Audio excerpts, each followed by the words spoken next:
Oh, why so sad? George Amal colony leads liberties abandoning Meghan Markle.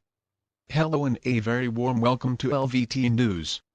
I mean, can you imagine spending some time with A-listers just hanging out and they're discussing their careers, and all Harry and Meghan can rarely say is how they have made their money from trashing their own families and filing lawsuits too. They can't talk about working hard in Hollywood and accomplishing anything, and certainly the star has turned into a black hole when it comes to those two.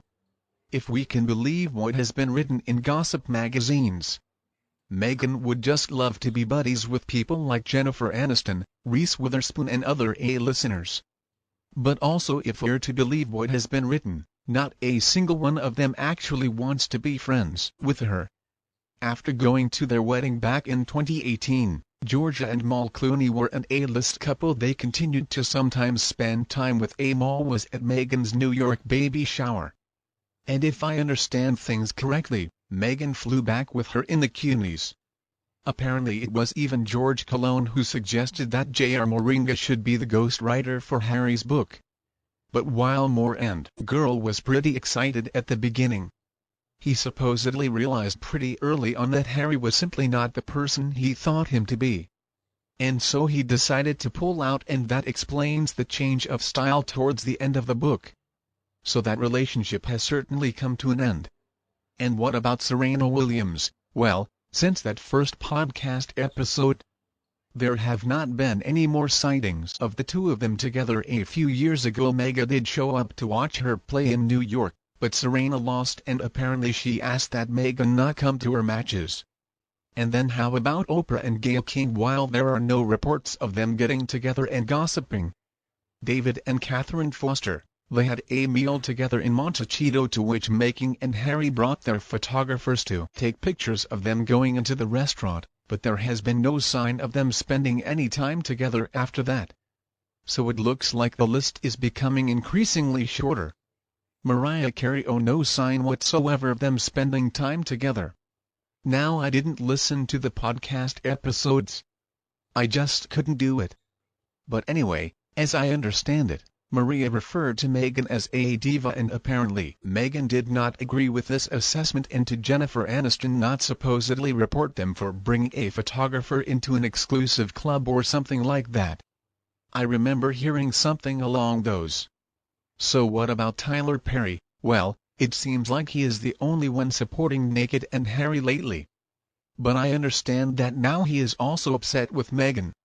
There's a story making the rounds that he was visiting his friend Oprah instead of Meghan when he went to Montecito.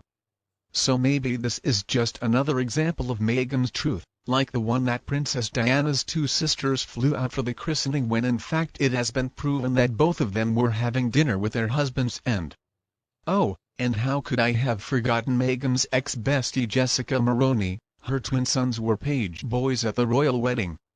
Apparently now they're not getting along very well either.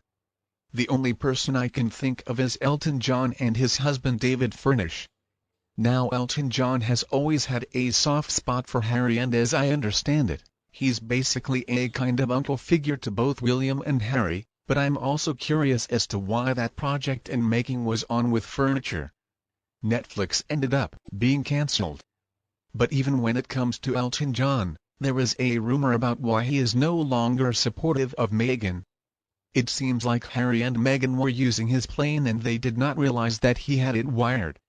So every conversation was recorded. So rumor has it Meghan and Harry said some very not nice things about Elton John and David Furnish, and that they were only friends with him because he allowed them to use his private jet. And the other story is that he agreed to perform at the coronation on condition that Meghan and Harry not be there. Now, it's true that both of these could just be rumors. But for sure, the first one has more than a little ring of truth. Everybody knows that not only are Meghan and Harry whiners, but they're also grifters. They love to munch off other people. Just imagine talking bad about somebody who has lent you their private plane.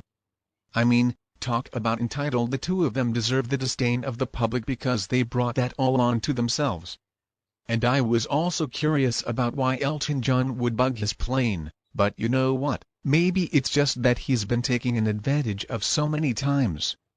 It's something he only switched on. If he's lending it to somebody, you're going to find out who your friends are that way for sure. And they also were not invited to his Elton John's farewell tour in the US last year. So clearly they did something to upset him. Most of the people who have turned down an opportunity to perform actually had bookings already scheduled, like Adele and Ed Sheeran among them.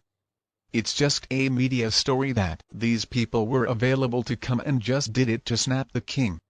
So perhaps Elton John is in recovery right now from substance abuse. We know that using substances can induce paranoia. And this paranoia can continue even after the user stops using the substances. I actually have a little bit of experience in this area. You can't get to be a worldwide celebrity with talent by being a complete idiot. He cannot have failed to notice their plummeting reputation, if indeed they ever had one, and it would shock me if he didn't bug his property considering both of these. So back to the question, while the Obamas are certainly not supportive of Meghan and Harry anymore, and all the famous people who were happy to know and be associated with Harry when he was a member of the royal family have also abandoned him and Meghan, now he's just an ordinary person. Remember, just call me Harry. He's married to an unlikable former cable TV star who simply cannot keep her trap shut, and so all the celebs have run away. In fact, it seems like these days the only celebrity that's seen with Meghan is her husband Harry, and his star quality has fallen so much that he has become a black hole at this point, and Meghan has already proven that she's willing to do anything for publicity. So she's recognized as being untrustworthy, and I think it's improbable that she's ever again going to be the bosom buddy of anybody who values their privacy. It's obvious that the only reason that Meghan and Harry would attend the coronation would be to see what they can get to put in their next book or Netflix show or whatever the only source of money they have is in trying to destroy the monarchy and the reputation of the people in it. Harry's going to need a whole lot of dough though if he wants to hold on to make a marker. She has very expensive taste, as we have seen. She has to have a home with at least 16 bathrooms, don't you know? I'm not sure how many bathrooms they had in her house when she was growing up, but I would assume around 2. I mean, we would think that Meghan was the one with the family money. She's got to have everything that she wants, or else there's going to be hell to pay for Harry. We can guarantee that it doesn't have a thing to do with the king's coronation. Instead, it has everything to do with the media attention they're hoping they're going to get. One of the reasons, in fact, that Meghan Markle fired Saks, her previous PR company, was to pit it back to leveraging the royal connection. They know they took things too far. Sunshine Saks told them that but being royal is the only card they have to play, and they have such an expensive lifestyle to maintain, so they are desperate for royal money to pay for. The fact is, Harry and Meghan don't really have anything to gain personally from attending the coronation. I'm guessing they're going to go out of politeness maybe, but I do hope that they don't. I hope they can just enjoy spending time with Archie for his birthday in Montecito, and I'm not sure why people are thinking that Harry and Meghan may write about the coronation actually. I'm guessing they have topics that are so much more interesting and relevant that they can focus on, not. And I don't think we need to worry so much about them getting more media attention. I don't think it really matters all that much if they come or if they don't come. I think the media is still going to be writing about the two of them. I mean, it looks like there are so many people who are making this coronation all about Meghan and Harry. I mean, in fact, it's quite sad that people are acting like Charles and Camilla are just unimportant compared to those two. So I for one hope that the focus can remain on King Charles and Queen Camilla, and also of course Princess Catherine and Prince William. And do you agree with us? Please tell me your opinion below in the comment section. If you preferred our video this evening, remember to like and share it with anyone else who needs it anytime you want, and please subscribe to our news channel to get more updates in the future. Thank you so much for watching. Good night, and we'll be back to see you all